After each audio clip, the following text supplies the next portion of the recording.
आज का जो टॉपिक है अपना वो है राष्ट्रवाद, नेशनलिज्म। आजकल आप देखते हैं कि इस पे बहुत सारी चर्चाएं होती है और इसको अलग अलग तरीके से डिफ़ाइन करने की भी कोशिश की जाती है। तो आज का जो टॉक है ये पॉलिटिकल एंगल से अपने को नहीं देखना है। आज का जो टॉक है वो कंसेप्चुअल एंगल से हम लोगों को देखना है कि राष्ट्रवाद क्या है, इसका विकास कैसे हुआ, ये यहाँ तक कैसे पहुँचा, इसमें क्या क्या पॉजिटिव बातें हैं, क्या क्या ऐसी चीज़ें हैं जब वो एक्सट्रीम पोजीशन पे जब पहुंच जाती है, जब अल्ट्रा नेशनलिज्म आ जाता है तो फिर क्या होता है और इसकी समस्याओं के साथ हमें कैसे लड़ना है, कैसे रास्ते बनाने हैं। और इस पे भी अलग अलग लोगों के अलग अलग व्यूज़ हैं। जो बड़े बड़े लीडर हुए हैं दुनिया में, बड़े बड़े थिंकर हुए हैं, उनके अलग अलग व्यूज़ हैं। पहली बात ये कि राष्ट्रवाद जो है, आप जिस जगह पे रहते हैं, आप जिस लोकेलिटी में, दुनिया के जिस हिस्से में पैदा हुए हैं, आपको उस जगह से मोहब्बत होना, प्यार होना स्वाभाविक है। मिट्टी से लगाव होना ये नैसर्गिक बात है, ये हर एक इंसान के आसपास, हर एक इंसान में ये होता ही होता है। पहली बात तो ये है। अब हम लोग इसको मॉडर्न कॉन्टेक्स्ट में देखते हैं कि मॉडर्न कॉन्टेक्स्ट में राष्ट्रवाद जो डिफ़ाइन हुआ है वो किस तरह से डिफ़ाइन हुआ है। अब हम लोग चलते हैं यूरोप की तरफ। यूरोप में राष्ट्रवाद का विकास, मॉडर्न जो राष्ट्रवाद है ये यूरोप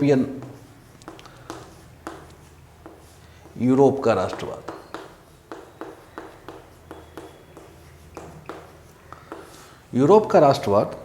यूरोप में ऐसा हुआ, और ख़ासकर वेस्टर्न यूरोप की मैं बात कर रहा हूँ, कि राष्ट्र की एक परिकल्पना की गई जिसमें एक राष्ट्र के पास एक निश्चित भूभाग होगा, वहाँ पे एक शासन की व्यवस्था होगी।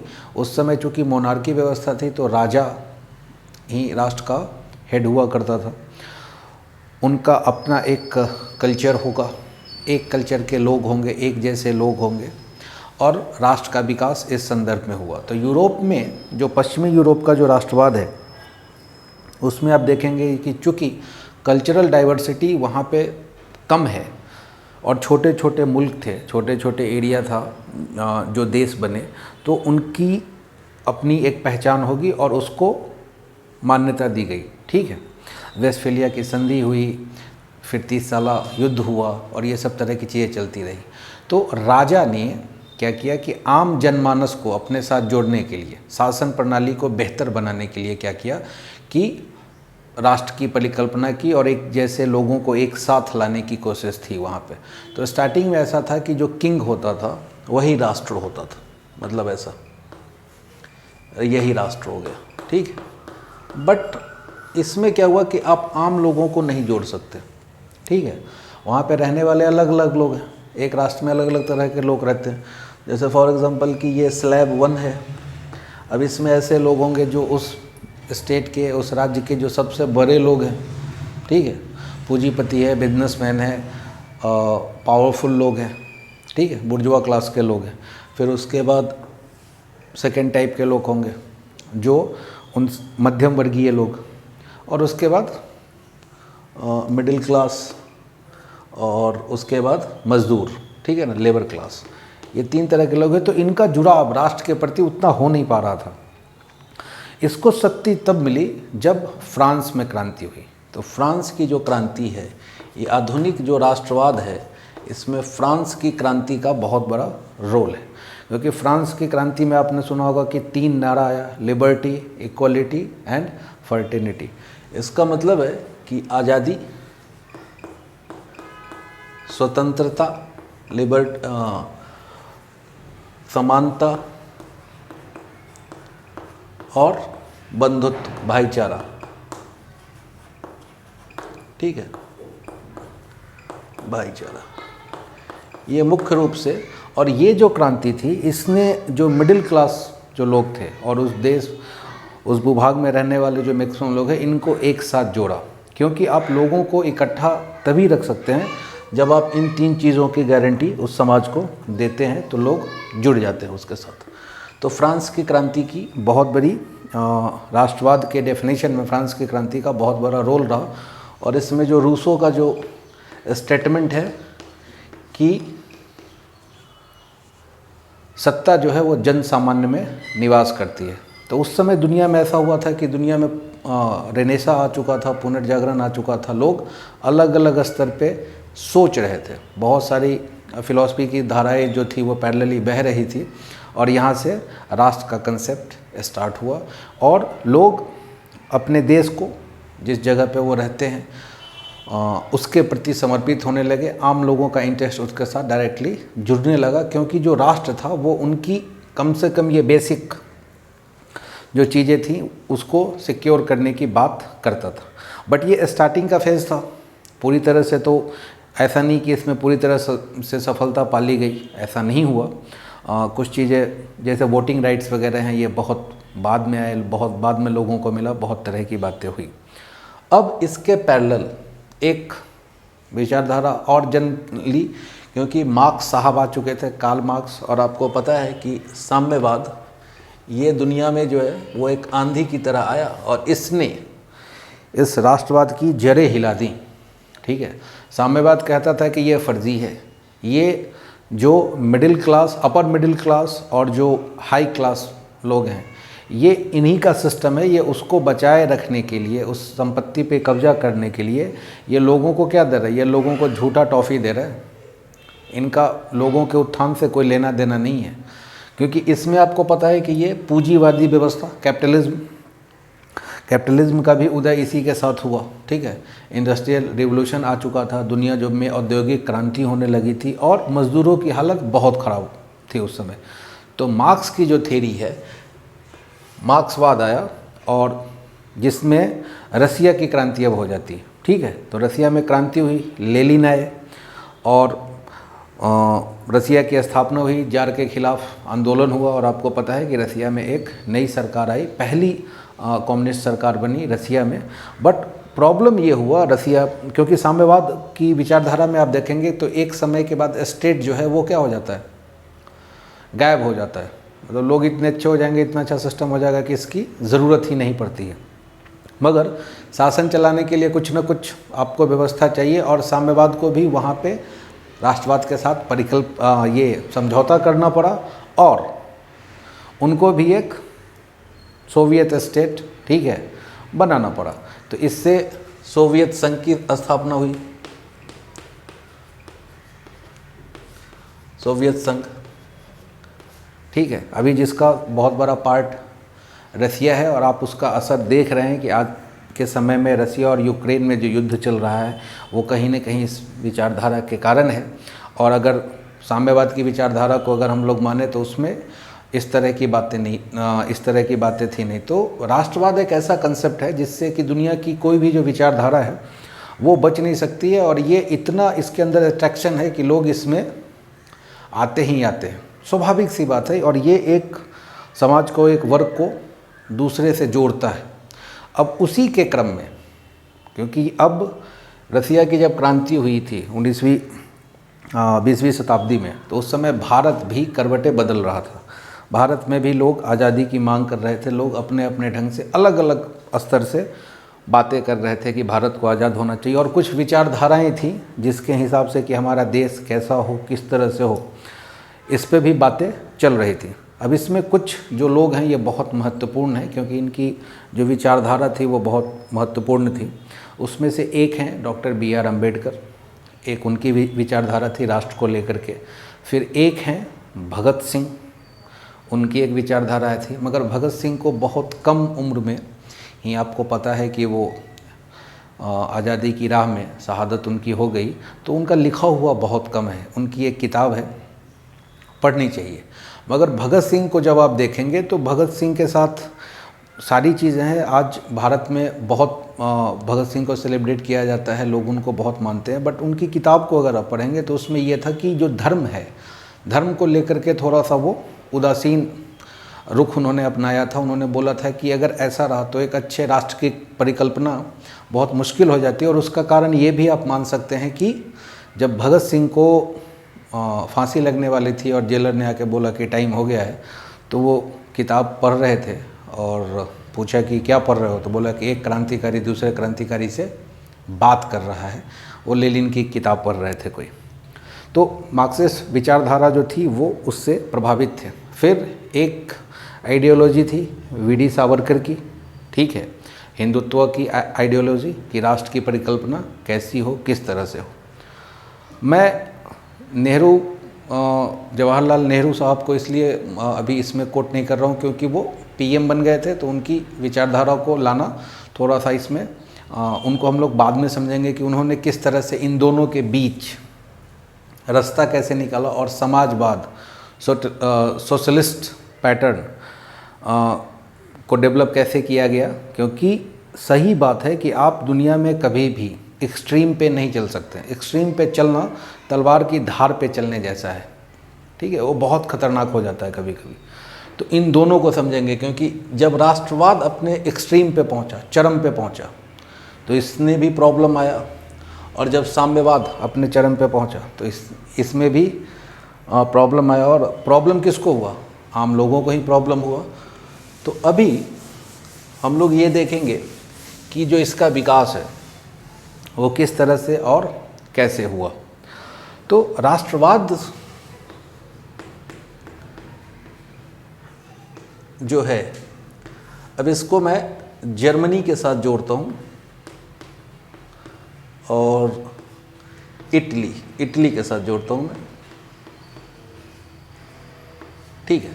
जर्मनी, आपको पता है कि फर्स्ट वर्ल्ड वार के बाद जर्मनी की हालत ऐसी हो गई थी कि जर्मनी फर्स्ट वर्ल्ड वार में हार चुका था और वर्साई की संधि होती है, जर्मनी बहुत कर्ज के तले दब जाता है, और वहाँ पे एक आदमी का उदय होता है जिसका नाम आपको पता है, उसका नाम है हिटलर।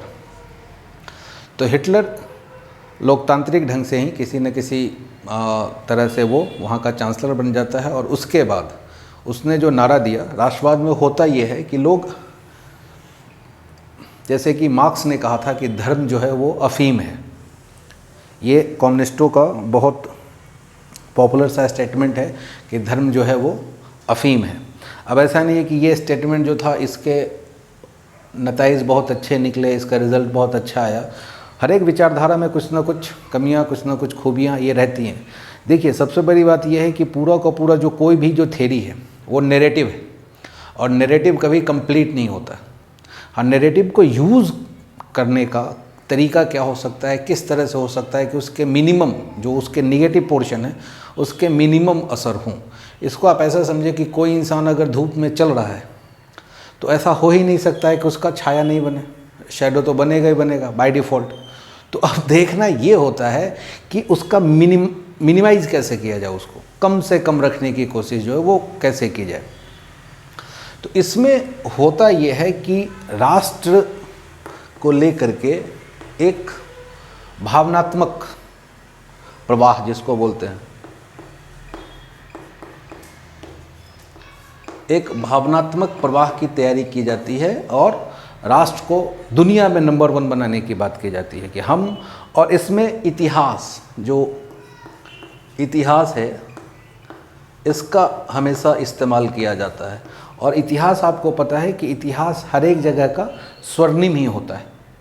दुनिया में कोई भी ऐसी सभ्यता, कोई भी ऐसी संस्कृति अभी के समय में जिंदा नहीं है जिसका इतिहास आप स्वर्णिम ना ढूंढ लाएं, क्योंकि इतिहास जो है वो स्वर्ण युगीन ही चलता है, ठीक है, ओके। भले ही उस इतिहास में वहाँ पे वर्ल्ड वार क्यों नहीं हुआ हो, मगर इतिहास क्या रहता है, स्वर्णिम ही रहता है, मतलब सोने का युग, इससे बढ़िया तो युग था ही नहीं। तो इतिहास को लेकर के इस समय इस समाज में बहुत सारी बातें फैलाई जाती हैं। और थर्ड, जैसे कि जर्मनी वर्ल्ड वार हारा, ठीक है, तो जर्मनी वर्ल्ड वार हारा, तो इसमें सबसे पहले बहुत चालाकी से काम ये किया गया कि इस हार का सेहरा किसी न किसी के सर पे तो फोड़ना था।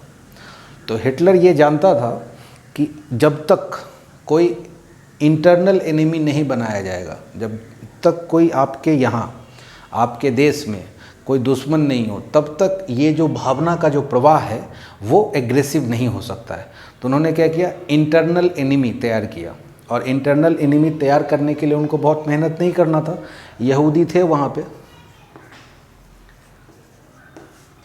यहूदी थे, और उसने क्या किया कि यहूदी को टारगेट में रखा, ठीक है, यहूदी को टारगेट में रखा, और बोला कि जो जर्मनी की हार हुई है ये सारा का सारा श्रेय किसको जाता है? यहूदी को जाता है। ठीक है, यहूदी जो थे ये थोड़े लिबरल थिंकिंग के थे, बिजनेसमैन थे, पैसे वाले थे। तो अब धीरे धीरे करके ये कहा गया कि जो जर्मनी की ये जो हालत है इसके पीछे जो जवाबदेह हैं वो जवाबदेह हैं यहूदी लोग। तो भाई क्या करना चाहिए? तो स्टार्टिंग में आप हिटलर की जब किताब पढ़ेंगे माइन काम्फ, मेरा संघर्ष, तो उस किताब में आपको ये दिखेगा कि धीरे धीरे करके उसमें प्लानिंग थी कि धीरे धीरे करके कैसे कैसे इन लोगों को मुख्य जो धारा है उससे दूर किया जाए, उससे अलग किया जाए। ठीक है, यहाँ तक की बात क्लियर है।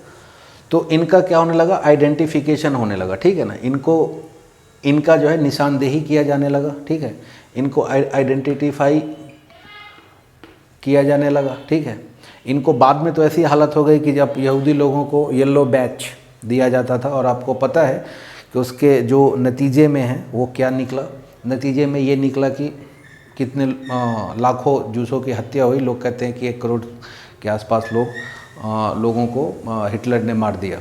क्यों मार दिया? सिर्फ इस विचारधारा, ये विचारधारा जब उग्र हो जाती है, एक्सट्रीम राइट जिसको बोलते हैं, जब ये उग्र हो जाती है, उग्र राष्ट्रवाद जब हो जाता है, तो अब हमेशा लड़ने के लिए कहीं और नहीं जाओगे ना। कहाँ जाओगे आप? सीधी सी बात है।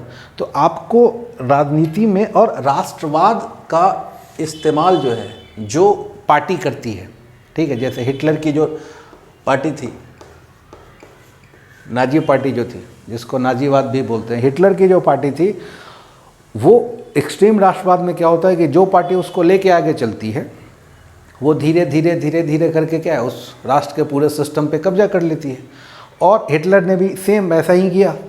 और जब आपका कब्जा हो जाएगा तो आपके सामने एक इतना बड़ा ऑब्जेक्टिव रखा हुआ है राष्ट्र को लेकर के कि आप कुछ बोलने की स्थिति में भी नहीं है, क्योंकि एक्सट्रीम राष्ट्रवाद और में ऐसा होता है कि साइंस और लॉजिकल थिंकिंग, इसको सबसे पहले दबाने की कोशिश की जाती है और इनको दबा दिया जाता है। आपने अगर कोई भी ऐसी बात बोली, रेशनल थिंकिंग की बात अगर आपने बोली, तो आपको तुरंत इधर से उठा करके यहाँ पे डाल देंगे वो। मतलब कैटेगरी करना बहुत सामान्य हो जाता है। ठीक है, इसलिए हाँ, इसलिए राष्ट्रवाद में एक सबसे बड़ा प्रॉब्लम ये है कि ये कहीं ना कहीं बहुसंख्यकवाद बन जाता है। ये क्या बन जाता है? जब ये उग्र विचारधारा की तरफ गया तो ये बहुसंख्यकवाद बन जाता है।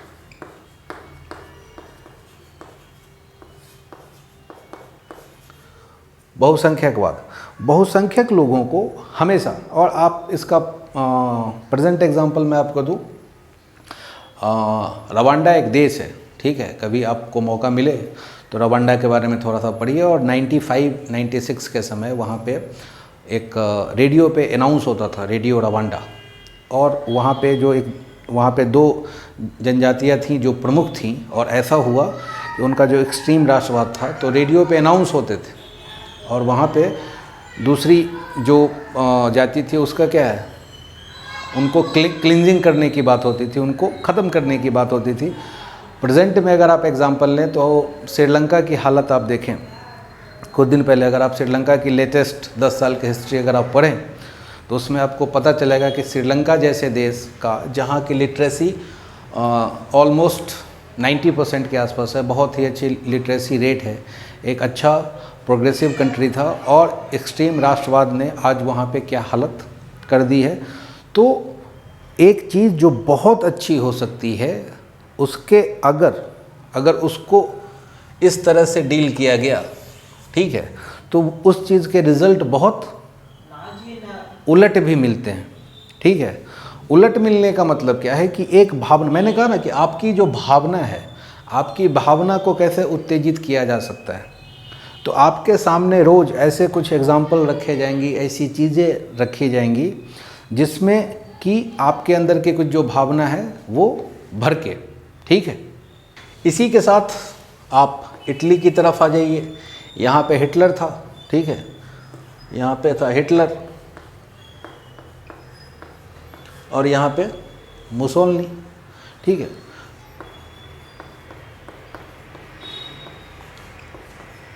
सबसे पहले तो ये होता है कि अगर कोई देश क्राइसिस में है, इनका उदय होने के कुछ कारण हैं। अगर कोई कंट्री क्राइसिस में है तो वहाँ के लोगों के साथ बहुत बड़े बड़े प्रॉमिस किए जाते हैं, ठीक है, कि हम आएंगे तो ऐसा ये हो जाएगा, ऐसा बदल जाएगा, इस तरह की बातें होंगी, इकोनॉमी बेहतर होगी, जॉब बेहतर होंगे, देश के अंदर जो भी लोग हैं हर एक आदमी की ज़िंदगी जो है वो हम बेहतर करेंगे। और हर एक आदमी चाहता है कि उसकी ज़िंदगी बेहतर हो और उसके पैरेलली ये चीज़ें भी चलती रहती हैं, जिससे कि अगर आपको लगे कि ये सामने वाला कुछ गलत कर रहा है तो आप उसको बोल नहीं पाए, क्योंकि वो आपके सामने एक ऐसा इमेज रख देगा, एक इमेज के पीछे वो अपने आप को छुपा लेते हैं, ठीक है, ताकि अगर आप उनको कुछ कहने जाएं तो वो उसके डायरेक्शन में ये बताएगा कि ये मेरे को नहीं, ये इसको बोल रहा है और आप इनको कैसे बोल सकते हैं। और आज पूरी दुनिया की ये समस्या बनती जा रही है कहीं ना कहीं, ठीक है, हर एक जगह पे। और इस थिंकिंग का सबसे बड़ा प्रॉब्लम यह है कि जो आम जो लोग हैं वो इसके सब्ज बाग में बहुत जल्दी फंस जाते हैं। स्वर्णिम जाल है ये, ठीक है, इसमें आपका फंसना ही फंसना है। आप गाना गाते हुए कि शिकारी आएगा, जाल बिछाएगा, दाना डालेगा, लोभ से उसमें फंसना नहीं, आप उसमें फंसते ही चले जाते हो। तो दूसरी तरफ मुसोलनी, तो इसमें होता ये है कि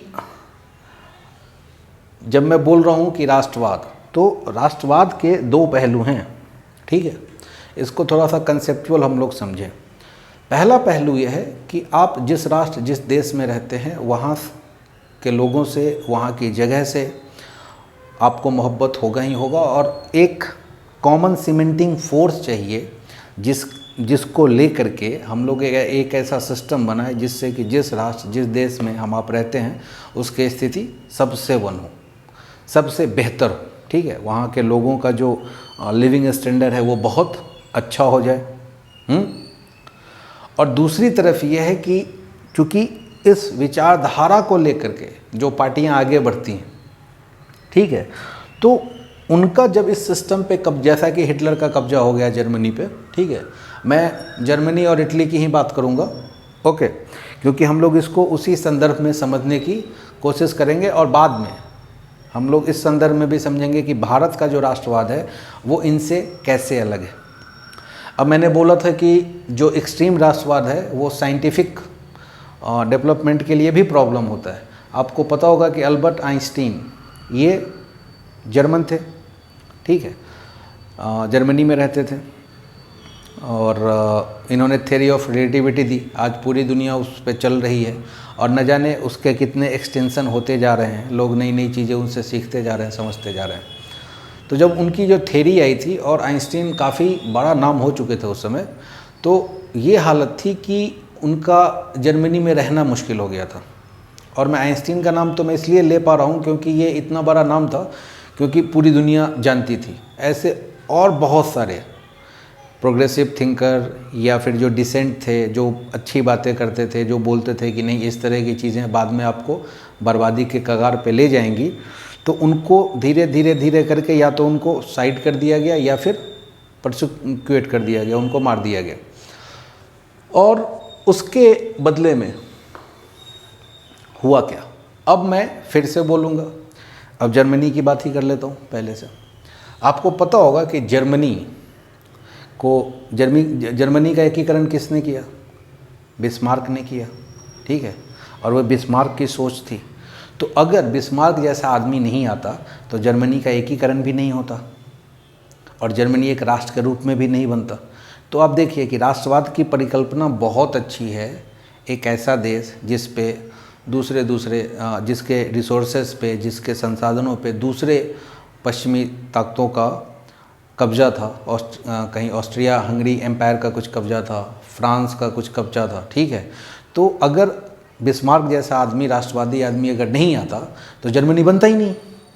तो एक लिहाज से अगर आप देखें तो ये तो बहुत अच्छी बात है। हाँ, एक पूरे के पूरे राष्ट्र का उत्थान कर दिया ना, एक राष्ट्र बना दिया, जर्मनी एक अच्छा देश बन के उभरा। और उसके बाद हिटलर आया, हिटलर ने भी वही सेम गाना गाया, मगर क्या किया, सुर और ताल बदल दिए। गाना सेम है, गाने के बोल वही हैं, ठीक है, बट गाने का जो इम्प्लीमेंटेशन है और जो म्यूज़िक है वो चेंज कर दिया गया। गाने का कवर वही रखा गया है, ठीक है। और फिर हिटलर ने जो किया क्योंकि हिटलर इन रास्तों पे निकल चुका, लोगों को तो एकत्रित तो आपने कर लिया भावनात्मक पहलू के आधार पे, बट प्रॉब्लम ये है इंटरनल एनिमी भी आपने बना ली है। ओके, और जब इंटरनल एनिमी आप क्रिएट कर दोगे तो वहाँ पे क्या है, स्टेबिलिटी का बहुत अभाव हो जाएगा। और राष्ट्र का मतलब होता क्या है, अगर आप बड़े भारत के संदर्भ में देखें तो भारत जब बना, भारत का जो एकीकरण था वो दुनिया के लिए सबसे बड़ा आश्चर्य था। दुनिया के लिए, दुनिया में कोई भी कंट्री बिना लड़ाई के, बिना खून बहे एकीकरण उसका हुआ नहीं। भारत अपने आप में एक अनूठा एग्जाम्पल था जिसका एकीकरण जो है वो यूनिक तरीके से हुआ। तो भारत ने एक बीच का रास्ता अपनाया। राष्ट्र को डिफ़ाइन करने में सबसे बड़ी बात यह है कि जो राष्ट्र जो डिफ़ाइन किया गया उसमें ये लिखा गया कि we are the people of India. हर एक इंसान, हर एक आदमी, आप कौन हैं इससे मतलब नहीं, एक सीमेंटिंग फोर्स बनाया गया। और वो सीमेंटिंग फोर्स ये था कि हम लोग एक हैं, एक जैसे हैं, ठीक है। और इसके बचाव की, इसको सपोर्ट करने के लिए एक पूरा का पूरा जो सिस्टम है, सपोर्ट सिस्टम तैयार किया गया। भारत का जो संविधान है वो इस बात की गारंटी देता है कि वो आप पे किसी स्पेशल, आपके धर्म के लिहाज पे, लैंग्वेज के लिहाज पे, कास्ट के लिहाज पे आपसे वो भेदभाव नहीं कर सकता है। तो भारत में इस चीज़ को समझा गया था कि भाई अगर ऐसा नहीं हुआ तो क्या होगा, इंटरनल झगड़े होंगे। और जब झगड़े होंगे, और कोई राष्ट्र जो नया नया आज़ाद हुआ था, आपको पता है कि जब भारत आज़ाद हुआ तो ये घोषणा की गई थी अंग्रेज़ों के द्वारा या दुनिया के बहुत सारे देशों के द्वारा कि ये जो है फेल्ड नेशन हो जाएगा। क्योंकि एक तो हमारा जो साइज है वो, अगर आप यूरोप के हिसाब से देखें तो ये सब कॉन्टिनेंट है इंडिया, और उसके बाद डाइवर्सिटी बहुत ज़्यादा है, कल्चरल डाइवर्सिटी है, ठीक है, लैंग्वेज की डाइवर्सिटी है, कास्ट की डाइवर्सिटी है, क्लाइमेट की डाइवर्सिटी है। अब भारत के आप एक कोने में रहे तो आपको स्विट्ज़रलैंड जैसा फील होगा, भारत के आप दूसरे कोने में रहे तो आपको सहारा मरुस्थल जैसा फील होगा, भारत के आप तीसरे कोने में रहे तो दुनिया की सबसे ज़्यादा बारिश होती है नॉर्थ ईस्ट में, भारत के आप एक कोने में रहे तो गर्म माहौल है उधर। तो भारत जो है वो हर एक लिहाज से, कल्चरल भी, जोग्राफिकल भी, हर एक लिहाज से डाइवर्स था बहुत ज़्यादा। और इस बात को पाकिस्तान ने नहीं समझा। हमारे इंडिया और पाकिस्तान जो है वो एक ही साथ बने। अब दो कंट्री एक साथ बन रहे हैं, और आपको ये पता होगा कि इंडिया और पाकिस्तान जो बने, आज पाकिस्तान दो भागों में बंट चुका है। पूर्वी भाग जो है उसको बांग्लादेश के नाम से जानते हैं।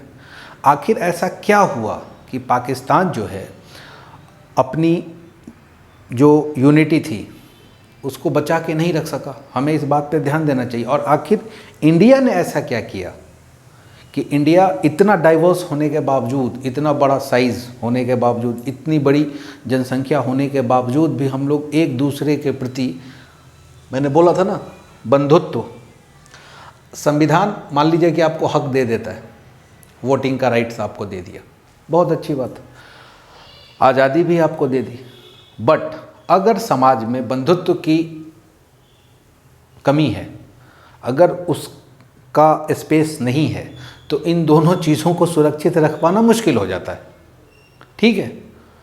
तो भारत के समाज ने इस बदलाव को महसूस भी किया और इसको माना भी। पाकिस्तान में क्या हुआ, पाकिस्तान जैसे ही बना तो पाकिस्तान के ऊपर एक उर्दू लैंग्वेज का, वहाँ का ऑफिशियल लैंग्वेज उर्दू बना दिया गया।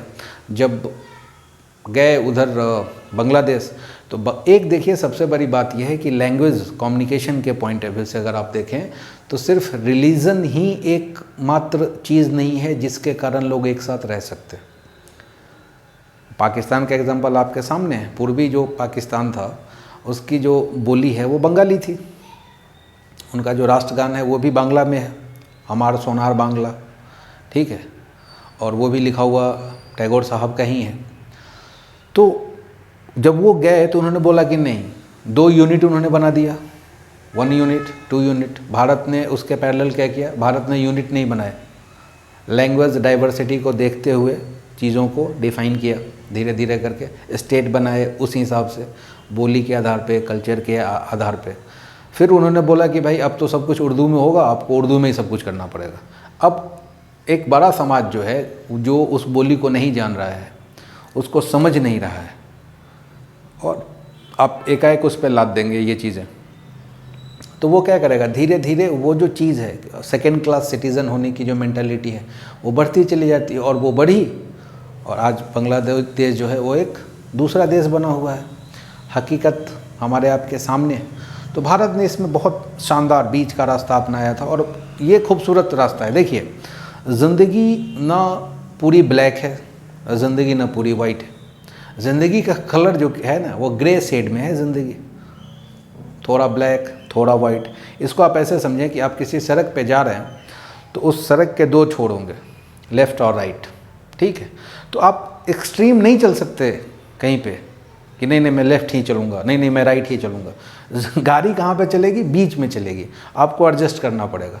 तो ये सबसे अच्छा तरीका था कि आप एडजस्टमेंट के हिसाब से चीज़ों को देखें समझें, और जैसे जैसे लोगों में मैच्योरिटी आती जाएगी ये चीज़ें बढ़ती चली जाएंगी, ठीक है, सिस्टम बेहतर होता चला जाएगा।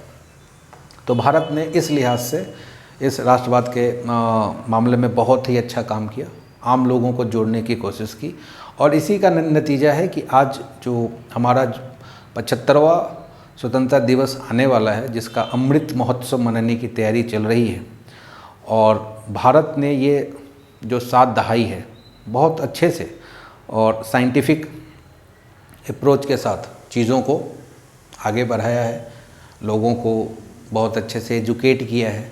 मगर मैं जर्मनी पे फिर से आता हूँ क्योंकि जर्मनी मूल रहेगा इसमें, क्योंकि जर्मनी एक जीता जागता एग्जाम्पल है पूरी दुनिया के लिए।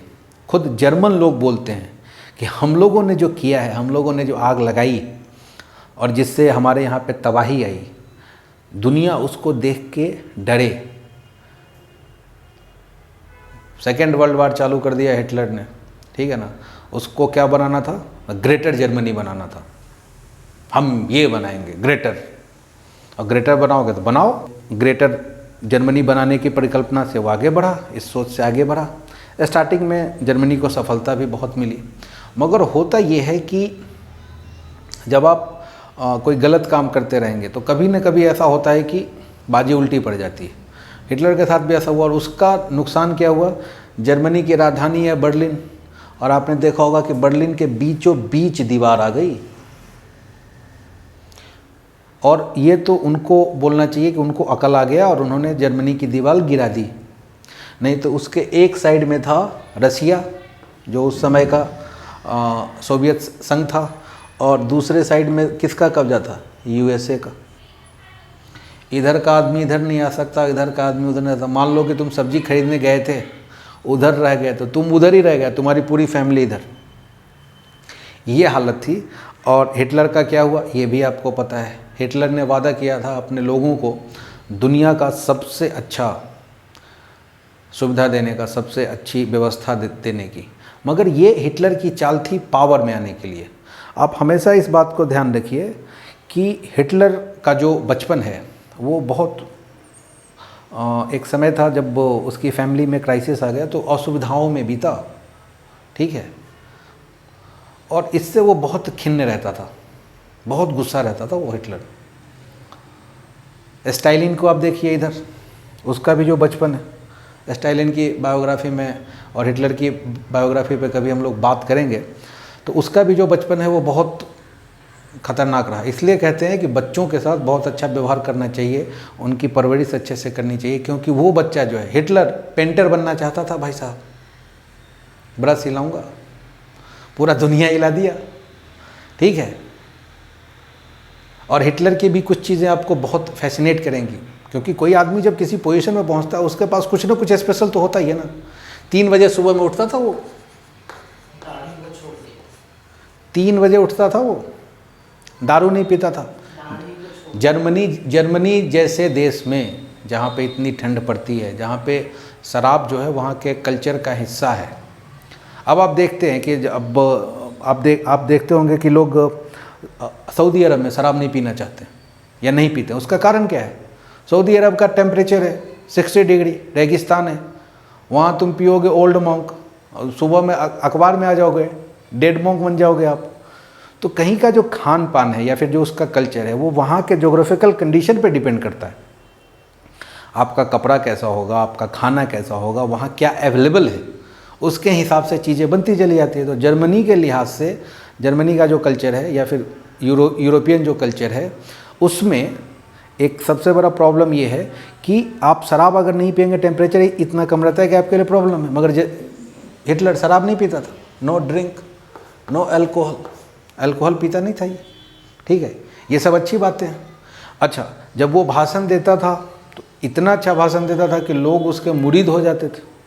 मतलब लगता था कि अभी बोला कल कर देगा, ठीक है। तो अब ये दोनों एग्जाम्पल है हमारे पास, इटली भी और जर्मनी भी। इन दोनों ने एक्सट्रीम राष्ट्रवाद का मजा चखा है और उसके जो रिज़ल्ट आए हैं, उसके रिज़ल्ट बहुत बुरे आए हैं, ठीक है। तो राष्ट्रवाद बहुत अच्छी चीज़ है, होनी चाहिए, मगर उसमें हमें इस बात का हमेशा ध्यान रखना चाहिए कि वो एक्सट्रीम की तरफ नहीं चला जाए। जिस तरह से एक्सट्रीम लेफ़्ट अच्छा नहीं है, एक्सट्रीम लेफ़्ट का भी दुनिया ने बहुत ही खामियाजा भुगता है। चाहे वो रसिया हो, चाहे वो चाइना को आप देख लें, ठीक है। यहाँ पे भी जब माओ जब आया तो उन्होंने बहुत लोगों को मारा। उधर स्टालिन ने भी हिटलर के इतनी ही लोगों को मारा। ओके, तो इससे कोई लेना देना नहीं है किसी का ये। और एक और बात है कि हिटलर, उसका भी जब वो मरा उसका भी कोई नहीं था धरती पे। स्टालिन की भी हालत कुछ वैसी ही, ठीक है। इटली का जो तानाशाह था मुसोलिनी, उसकी भी हालत कुछ ऐसी ही। तो एक नॉर्मल एक आइडिया अपने को होना चाहिए कि जो चीज़ें हैं या फिर जो व्यवस्थाएं चल रही हैं, उसको थोड़ा सा एक ओवरऑल एक उसका आइडिया हो कि क्या है, कैसा है, किस तरह से है, कौन सी चीज़ें अच्छी हैं, कौन सी चीज़ें बुरी हैं।